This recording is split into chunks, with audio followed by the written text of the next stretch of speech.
En fait, on appelle ça un masque jetable, hein. Je ne sais pas pourquoi les gens s'obstinent à vouloir que le masque soit recyclable. Ces objets-là ne sont pas conçus pour être recyclés, donc on ne peut pas les mettre dans les bacs de récupération. Pour qu'on recycle un masque de façon efficace, il faut répondre à plusieurs conditions. Premièrement, il faut un masque qui soit recyclable. C'est bête à dire, mais un masque de procédure comme on les connaît, c'est un multimatière. Donc, il y a du métal, du plastique, différents types de plastique, il y a du caoutchouc. Donc, il faut démonter tout ce masque-là. Donc, c'est une opération complexe, si on veut, pour pouvoir recycler seulement le polypropylène, le fameux rectangle bleu qu'on a dans le visage. Donc, les canaux de distribution, il faut le démontage, il faut les installations pour pouvoir conditionner ces masques-là, parce qu'on ne peut pas les trier comme ça, les amener chez un recycleur comme ça. Donc, il faut les conditionner, il faut les décontaminer jusqu'à un certain point aussi. Donc, il y a plusieurs étapes. Et il y a aussi le coût, c'est-à-dire qu'il faut que ça soit relativement rentable. Et aussi, surtout, c'est-à-dire qu'il faut qu'il y ait un marché. C'est-à-dire qu'il faut que les gens achètent du polypropylène recyclé pour que l'opération soit rentable jusqu'à un certain point. Actuellement, il n'y a presque aucune de ces conditions-là qui sont respectées au Québec. Actuellement, tout ce marché-là est complètement artificiel. Il n'y en aurait pas de demande, il n'y en aurait pas d'offre si le gouvernement ou les municipalités ne payaient pas des fortunes. Jusqu'à un certain point, je déconseille de faire affaire avec des compagnies qui récupèrent les masques pour les valoriser, parce que ce ne sont pas toutes les compagnies qui offrent le même service. Beaucoup de compagnies, on ne sait pas où vont les masques.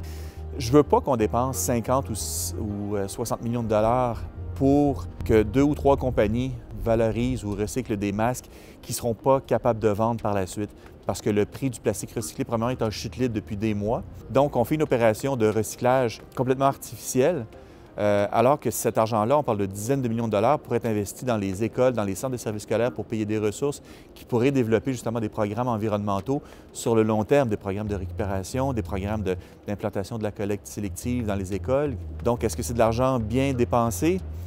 C'est pour ça qu'on a des réserves. On ne dit pas ne pas recycler parce que c'est pas bon pour l'environnement, sauf que l'environnement, c'est pas juste transformer une matière en un produit utile, c'est-à-dire qu'il y a d'autres composantes qu'il faut évaluer. La question du prix, comme j'ai dit, la question des marchés, la question de la collecte, la question de la traçabilité, j'en ai pas parlé, mais c'est important. Actuellement, on n'a pas d'informations d'aucune compagnie sur la question.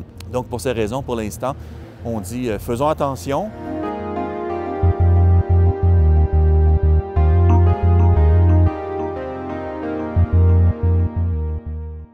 Bien, je pense que c'est une responsabilité partagée aussi. Il y a beaucoup d'entreprises, même d'écoles, d'universités qui se lancent là-dedans les yeux fermés parce qu'ils ont beaucoup de pression de la part de leur milieu, parce que le gouvernement ne nous donne pas des réponses non plus. Il y a vraiment une énorme confusion dans tout ce qui a trait à la récupération, valorisation des masques au Québec actuellement. Il y a quelqu'un, quelque part, qui n'a pas pris ses responsabilités puis a dit « bon, on va donner ça au suivant ». Et c'est là où ça m'embête un peu. Oui, on aurait dû planifier, récupérer des masques parmi les centres de services scolaires ou les universités, puis en faire de la consolidation, c'est-à-dire les mettre en entrepôt quelque part. Est-ce que c'est quelque chose de possible?